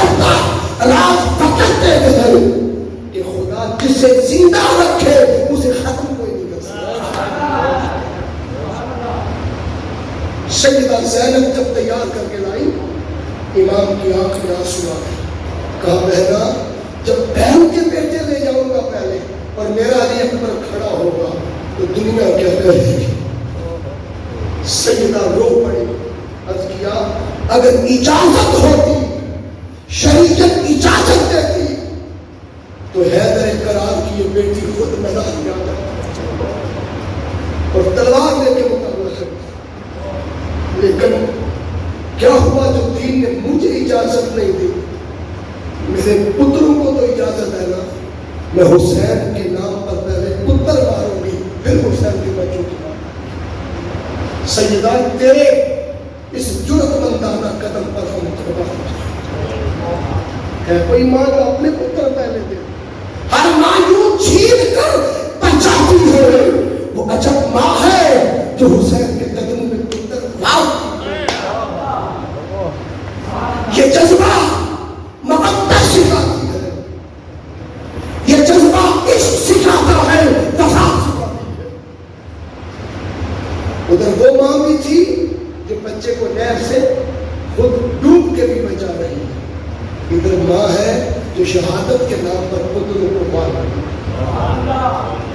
اور باری باری جب باری آئی نا امام علی اکبر علیہ السلام کی، امام حسین خیمے سے نکل کر جوان سالہ اپنے شہزادے 18 سالہ پتر کو جب اٹھانے گئے، ابن عساکر کہتے ہیں 56.5 برس، 56 برس 5 ماہ 5 دن کی عمر طیبہ کے باوجود امام کے ریش مبارک اور زلفوں کے سارے بال کالے تھے.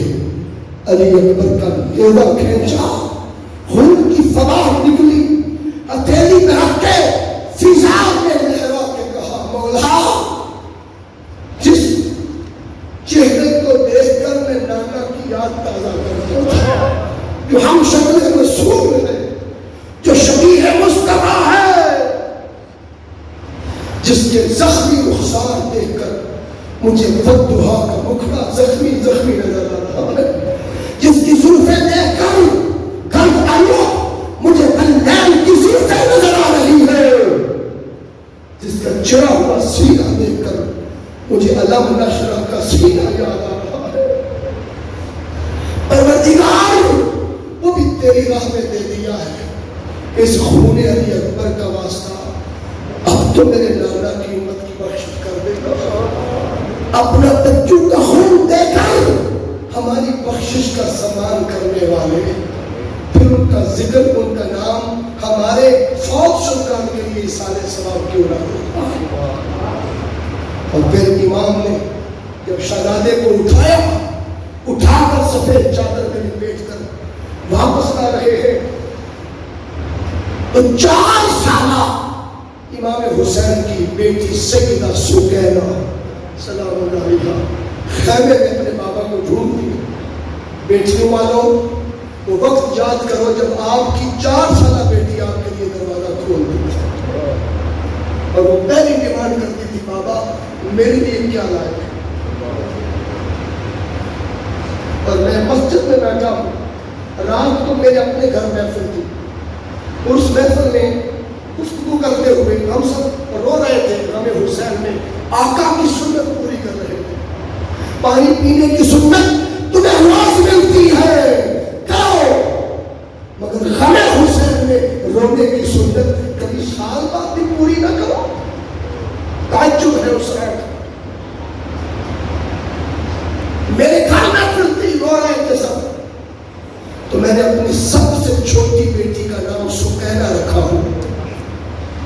اور ایک اور بات بتا دوں, آج جمعہ کے بعد ایک گھر بچی پیدا ہوئی, مجھے کہنے لگے کیا نام رکھے, میں نے کہا سکینہ نام رکھا. ان کے اپنے بتائے سارے نام انہیں چھوڑ دیے, سیدہ سکینہ کی نسبت سے اپنی بیٹی کا نام سکینہ رکھا.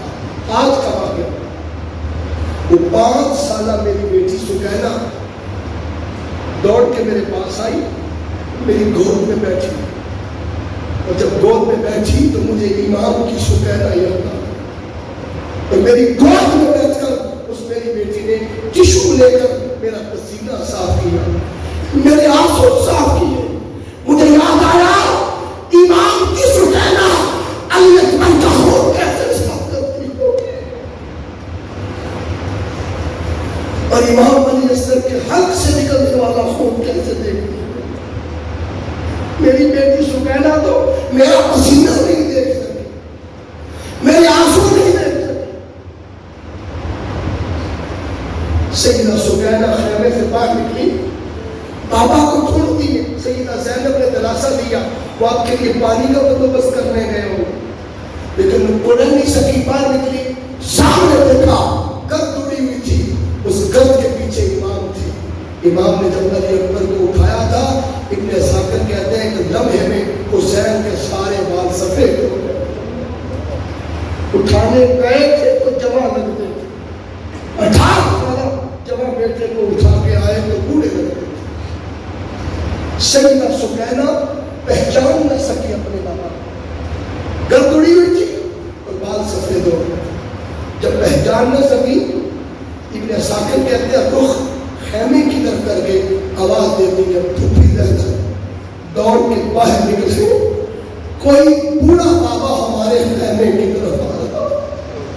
جب امام نے کوئی بوڑھا بابا سنا, امام کی آنکھ تک سکی, کہا شہزادی میرے بال کیا سفید ہوئے کہ انہیں پہچان نہیں.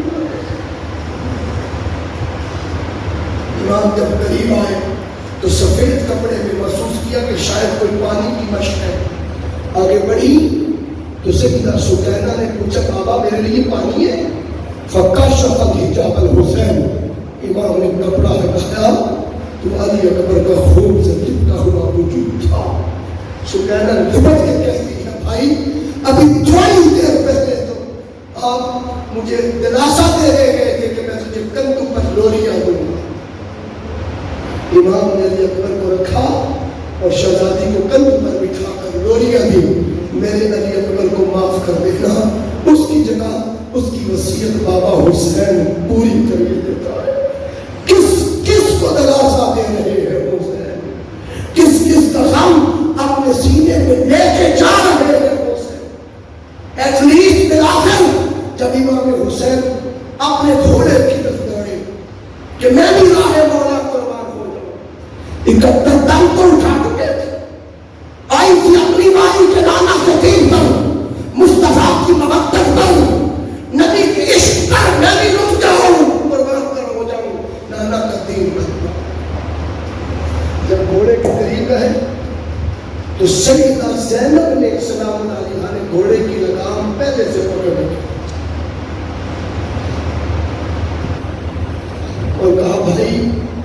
71 تن آپ نے سوار کیے، کیا ہوا جو آپ کو سوار کرنے والا کوئی نہیں بچا؟ علی بن حسین بیمار ہے، امام زین العابدین، آپ کی بہن موجود ہے، میں آپ کو سوال کروں، لگام پکڑی تو کہا بہنا جب بھائی سوار ہوتے ہیں گھوڑوں پر اور انہیں بہنیں کرتی ہیں تو بہنیں لاگ پکڑائی کا لاگ لیتی، تیرا کوئی لاگ ہے تو حسین تو بھی مانگ لے، سکینہ نے تو کندو کی لوری نہ مانگی، اگر تیرا بھی کوئی لاگ ہے تو مانگ لے۔ سیدہ نے عرض کیا نہ درہم نہ دینار، میرا ایک ہی لاگ ہے، آج رکاب میں پاؤں رکھ کے نہ سوار ہونا۔ بہن ہاتھ پھیلاتی ہے، میرے ہاتھوں پہ قدم رکھ کے سوار ہوگا، آپ کے قدموں کی خاک جو میرے ہاتھوں پہ چھڑے گی وہی میرا لاگ ہوگا، کیونکہ میرے نانا مصطفیٰ بھی یہی خاک کربلا سے لے کے گئے۔ امام یہ کہہ کر گھوڑے پر سوار ہوئے، جب سیدہ زینب سلام اللہ علیہ کے ہاتھوں پہ امام نے قدم ابال کے رکھا، قدم لڑکھڑایا، سیدہ نے پوچھا آقا قدم کیوں لڑکھڑایا؟ فرمایا بہنا مجھے تھوڑی دیر بعد ہو جانے والا رات کا اندھیرا یاد آ رہا ہے، میرے ساتھ مدینے سے آنے والی میرے بغیر مدینے کیسے جائے؟ شام اور دمشق کی گلیوں میں میرے بغیر کیسے چلو؟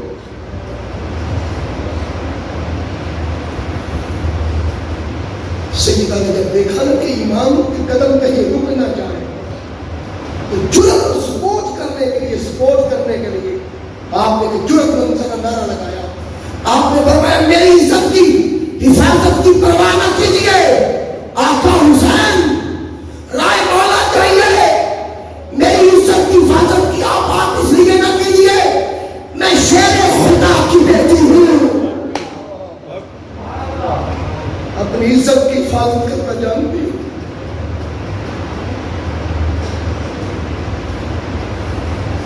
امام نے سن کر آگے بڑھنے لگے، گھوڑے کی لگام کھینچی، غم حسین میں آنسو بہانا یہ حضور کی سنت ہے لوگوں،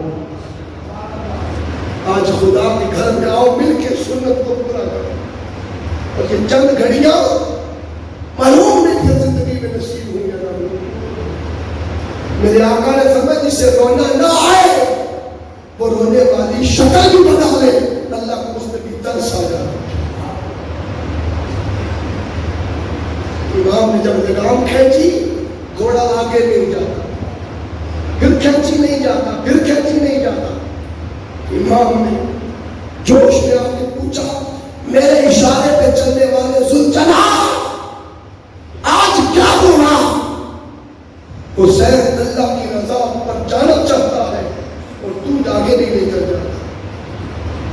میں آج کل کے گھوڑوں کی بات نہیں کر رہا، میں ذوالجلال حسین کی بات کر رہا ہوں۔ اصحاب کہف کے قدموں میں بیٹھنے والا کتا اگر بولیاں بول سکتا ہے تو یہ تو حسین کا ذوالجلال ہے، سمجھتا بھی ہے بولتا بھی ہے۔ امام نے جب پوچھا مجھے کیا ہوا آگے کیوں نہیں چلتا؟ گھوڑے کی آنکھوں سے آنسو رہا ہوگا اور زبان حال سے پکار اٹھا آقا حسین ساری زندگی آپ کا ہی حکم مانا، اگر آج اجازت دے دے تو اس کا حکم مانوں جو میری دونوں ٹانگیں پکڑ کے کھڑی ہے، مجھے آگے نہیں جانے دے۔ امام جب نیچے اترے تو وہی 4 سالہ سیدہ سہیلہ گھوڑے کی ٹانگیں پکڑ کے کھڑی ہو کے کہتی ہے ذوالجلال میرے بابا کو ادھر نہ لے جانا، جو ادھر جاتا ہے مڑ کے واپس نہیں آتا، مجھے تو نیند بھی بابا حسین کے سینے پر آتی ہے، میں اپنا سکھ اپنا چین کیسے اجڑنے دوں؟ میرا سکھ چین حسین کے سینے پر آرام کرو۔ ننھی توتلی زبان سے یہ بات سن کر امام امام کی آنکھیں بھی اٹھی، امام نیچے اتر آئے، شہزادی کو چوم کے سینے سے لگا دیا اور سیدہ زینب سے کہا میری بہن آخری فرمائش ہو سکے تو میری پوری کر دے۔ میری شہزادی کو سینے پہ سونے کی عادت ہو گئی، اسے جب نیند آئے اپنے سینے پہ سلا لینا، سینہ آپ کا ہوگا، ٹھنڈ حسین کی آتی ہے۔ کس کس کے چین کا انتظام کر کے حسین جا رہے ہیں۔ جب امام گھوڑے پر سوار ہو کے چلے، ابھی چند قدم گئے تھے تو سیدہ زینب نے پھر آواز دی یا حسین دیر چلے نہیں جا۔ بھائی حسین ایک بات لوٹ کر پھر سنے، کہا نانا حوض کوثر پر بلا رہے ہیں اور بہن واپس بلا رہی ہے۔ لوٹ آئے، کہا آخری حسرت بھی تیری پوری کر دو، پوچھو کیا کہنا چاہتی ہو؟ عرض کیا بھائی 70 اونٹوں پر مدینے سے یہاں آنے والا قافلہ جب صرف 3 اونٹوں پر واپس جائے تو لٹا ہوا قافلہ دیکھ کر ایک بیٹی کو آپ دلاسا دے گئے اور سینہ دے گئے، دوسری بیٹی جو مدینے کی گلیوں کی نکلوں میں ایڑیاں اٹھا اٹھا کے بابا بابا کہہ رہی ہے اور قافلے کا انتظار کر رہی ہے، جب وہ میرا بازو پکڑ کے جنجھوڑ کے پوچھے گی پھپھی زینب میرا معصوم بھائی علی اصغر کہاں ہے، ہم شکل رسول علی اکبر کہاں ہے، میرا مستقبل قاسم بن حسن کہاں ہے، میرے بابا حسین کہاں ہے؟ تو مجھے سیدہ سورہ کو دلاسا دینے کے لیے میرے پاس الفاظ نہیں، میں وہاں کیا جواب دوں؟ امام نے کربلا سے ریت کی مٹھی بنی اور سیدہ کے ہاتھ میں دے کے فرمایا سیدہ میری سہرا سے کہنا تیرے بابا کے پاس کربلا کی خاک کے سوا کچھ بھی نہیں بچا، میرے نانا بھی یہاں سے یہی خاک لے کے گئے۔ امام میدان میں اترے، یزیدیوں کا بس نہیں چل رہا، وہ کئی ایکڑ دور بھاگ گئے، شبہ نے دور سے تیر مارا، اس کے پیچھے بدبختوں کے تیروں کی بارش ہوئی، 33 تیر حسین کے سینے میں لگ گئے اور 72 تنوں میں سے ایک نے بھی پشت پہ وار نہیں کھایا، 6 باغ علی اصغر نے بھی حلق میں تیر کھایا ہے۔ تیروں سے لپٹے ہوئے حسین نے پھر حملہ کیا، دفاعی حملہ جب کیا تو راوی کہتے ہیں کہ 420 یزید کے ظالم سپاہیوں کو کاٹ کر امام نے واسطے جہنم کر دیا۔ یہ بھوکا پیاسا شیر 33 زخم کھا کر بھی میدان میں جرأت سے لڑ رہا ہے، اور ابن عساکر کہتے ہیں جب حسین قافلے کی طرف بڑھتے تو یوں لگتا ہے جیسے بھیڑ بکریاں بھاگ رہی ہے شیر کو، بھاگتا نظر کسی کی جرأت نہ ہوتی قریب آ کر بات کرتا، بلکہ ابن عساکر تو کہتے ہیں حسین نے نماز نیچت کر لی، قیام تھا تب بھی شمع قریب نہیں آیا، رکوع تھا تب بھی قریب نہیں آیا۔ جب امام نے سر سجدے میں رکھا پھر وہ بدبخت جہنم کا کتا قریب آیا اور آ کر گردن حسین پر جب خنجر رکھا تو اب یہ 4 جملے توجہ سے سن لیں اور کلوز کرتے ہیں بات۔ 2 جملے میں امام حسین علیہ السلام نے جب گردن میں خنجر رکھا پہلی بوند خون کی نکلی تو کربلا کے میدان سے ایک آواز آئی حسین تو نے میرے دودھ کی لاج رکھی۔ نگاہ اٹھائی تو امی سیدہ تو نساء جنہ حضرت بی بی فاطمہ الزہرا سلام اللہ علیہا حسین کے گرنے والی جگہ سے نوکیلے پتھر اٹھا رہی تھی۔ سیدہ کو دیکھ کر حسین کی جرأت بڑھ گئی اور سیدہ حسین کی کیفیت دیکھ کر رو رہی تھی۔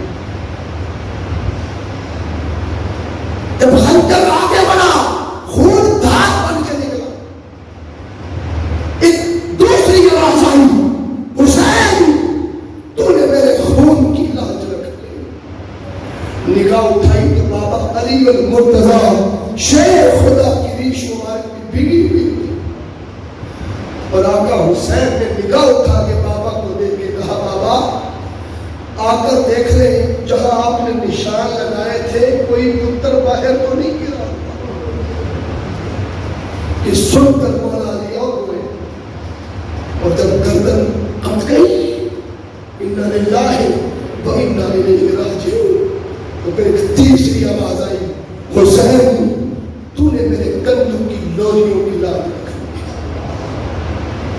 دیکھا نگاہ اٹھا کے تو مصطفیٰ کے بالوں میں گرد تھی اور میرے سرکار حسین کی حالت دیکھ کر رو رہے تھے. حضرت ام سلمہ رضی اللہ تعالیٰ فرماتی ہے میں سوئی ہوئی تھی میں نے خواب میں حضور کو دیکھا بال مبارک گرد آلود ہے وہو یبکی حضور رو رہے تھے. میں نے پوچھا میرے سرکار جس جسم میں کبھی مکھی نہیں رہتی اس جسم میں گرد کیسی ہے اور رو کیوں رہے ہیں؟ حضور نے فرمایا ام سلمہ میں ابھی بھی مختلف حسین سے آ رہا ہوں جس حسین کی میں گردن چوما کرتا تھا ظالموں نے میری آنکھوں کے سامنے وہ گردن کر دیا. جس حسین کو میں نے مسجد نبوی میں گرنے نہیں دیا جمعے کا خطبہ چھوڑ دیا تھا اس حسین کو ظالموں نے میری آنکھوں کے سامنے گھوڑے سے نیچے گرا دیا.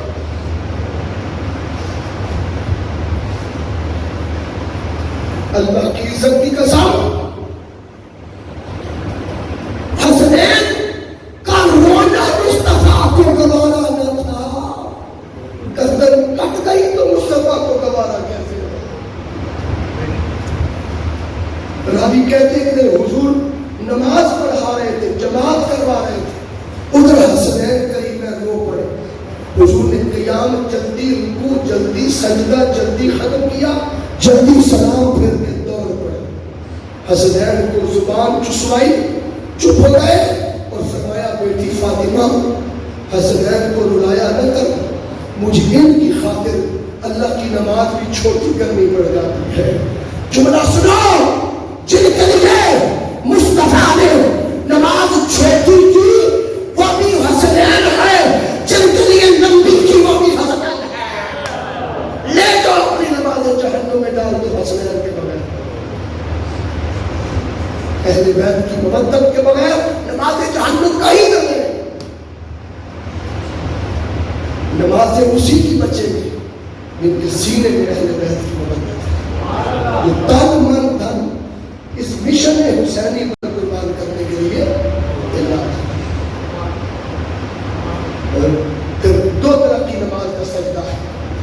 مسجد میں سجدہ کرو تو سر اٹھا لو حکم ہے 3 5 7 تسبیح پڑھ کے اٹھا لو. کیوں؟ ظہر پڑھنی ہے اس کے لیے سجدہ سوال ہے. زور کو سر سجدے میں رکھو 3 5 7 اٹھا لو. اثر کی پڑھ لو. مسجد کا سجدہ اٹھاؤ اگلی نماز کے لیے. لیکن جب میدان میں جاؤ حق اور باطل کے فیصلے کے لیے جاؤ تو پھر سر اٹھانے کے لیے نہیں اس نیت سے جاؤ سر کٹتا ہے کٹ جائے محمد کا دین بچ جائے. وہ ایک سجدہ جسے تو گرا سمجھتا ہے 1000 سجدوں سے دیتا ہے آدمی کو نجات. آؤ ایک سجدہ کرے عالم منفوشی پہ. لوگ کہتے ہیں کہ ساگر کو خدا یاد ہے. اس سجدے کی تیاری کرو جس سجدے نے دین بچانا. اس سجدے کے لیے تیار ہو جاؤ جس سجدے سے حسینی مشن کے سپاہی بنو. قوم کب اٹھے گی کب ہوش کے داخل لے گی. اور ایک ہم ہے تھوڑا سا بخار ہو جائے تو نمازیں گئی. سردی گرمی کیا ہوئی نمازیں گئی. اور ایک وہ حسین ہے جس نے سر ایسا رکھا کہ پھر اٹھائے نہیں. بولو پھر اٹھائے نہیں. ہمیں اپنی دین کی اہمیت میں اپنی نبی کی شریعت کی پابندی میں زندگی تربیت کے مراحل سے گزارتے گزارتے گزارتے ان لاکھوں سجدوں میں اس ایک سجدے کو پکا کرنے کے لیے ہمیں آج تیاری کرنی ہے. اسی طرح کی تیاری جو صدیق اکبر نے سال جاگ کے کی تھی، اسی طرح کی تیاری جو کربلا والوں نے بھوکے اور پیاسے رہ کے کی تھی، وہی تیاری جس میں گردن کٹا کے بھی حسین کا رشتہ قرآن سے ٹوٹا بولو نہیں تھا۔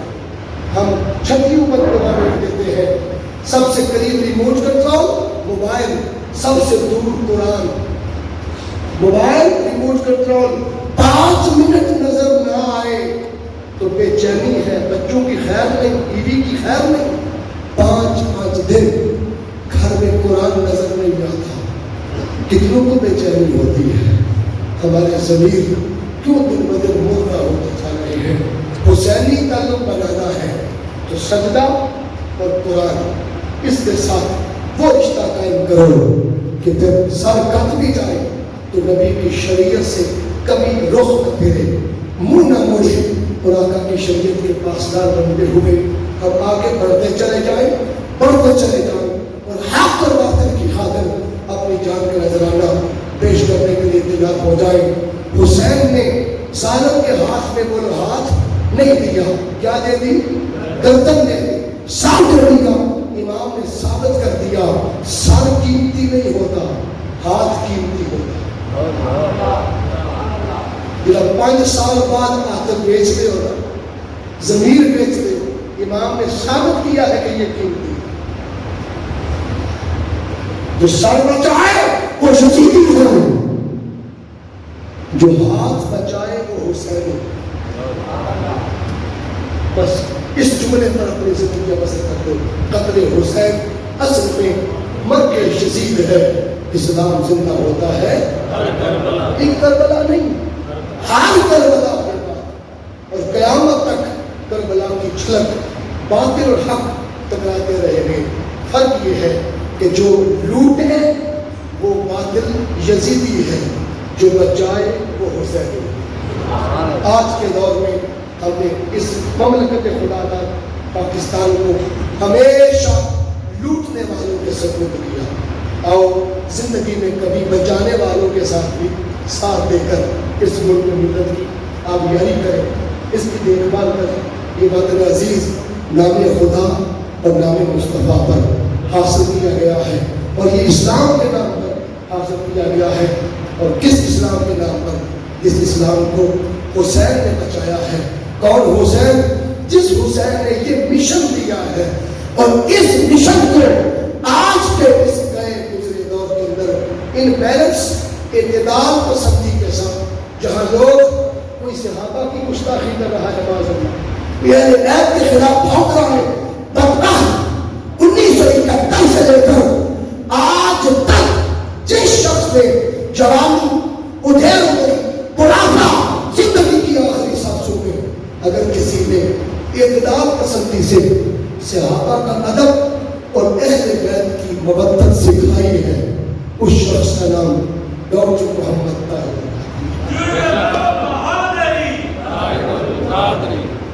اور جس شخص نے زندگی میں دائیں بائیں نقل نہیں ماری، جھاڑیوں میں نہیں پہنچا، 1000 کتابیں لکھ کر مصطفیٰ کی امت کے نام کی، جن کی سب سے چھوٹی کتاب 40 صفحوں پر مشتمل ہے اور سب سے بڑی کتاب 40,000 صفحوں پر مشتمل ہے۔ اس سطح کا مواد امت کو دیا، اہل بیت کی مودت پہ لکھا تو 55 کتابیں دے دو، صحابہ کے ادب پر لکھا تو 40 کتابیں دے دو۔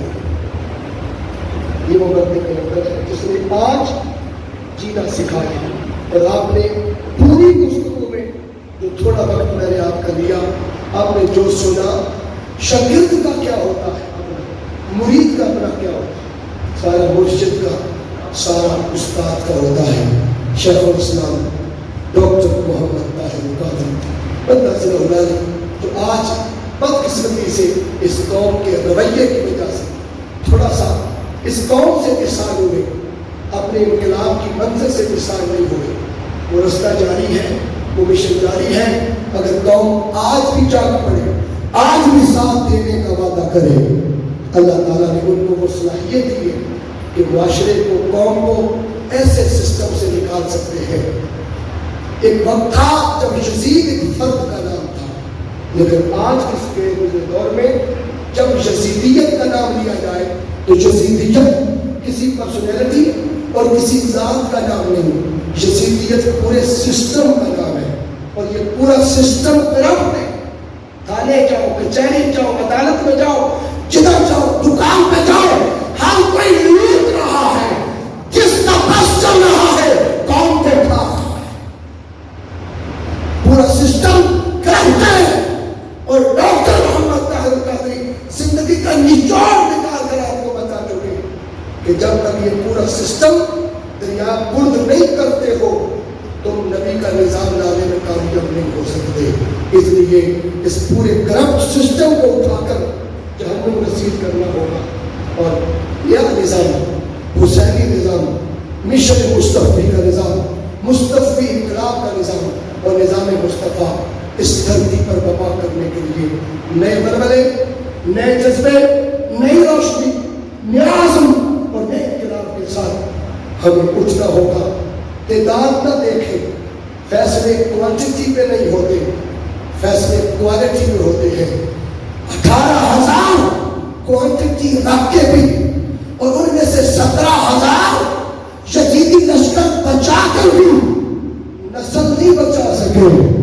حسین کا ایک پتر بچا، گلی گلی محمد کی یاد کر۔ فیصلے کوانٹٹی پہ نہیں ہوتے، فیصلے کوالٹی پہ ہوتے ہیں۔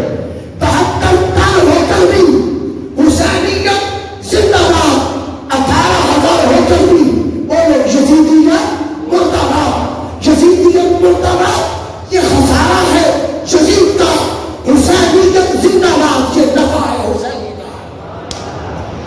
اللہ تعالیٰ کوانٹٹی نہیں کوالٹی پر فیصلے کر کے ہمیں اچھے، شفاف، ستھرے، جس نے زندگی میں کسی کا ایک آنا بھی نہیں کھایا اور اپنا حق بھی خطابات کا پوری زندگی نہیں لیا، اللہ تعالیٰ ایسی سچی قیادتوں کے ساتھ جڑ کر اس دھرتی کا بھلا کرنے کی ہمیں توفیق عطا فرمائے۔ میرے پاس کچھ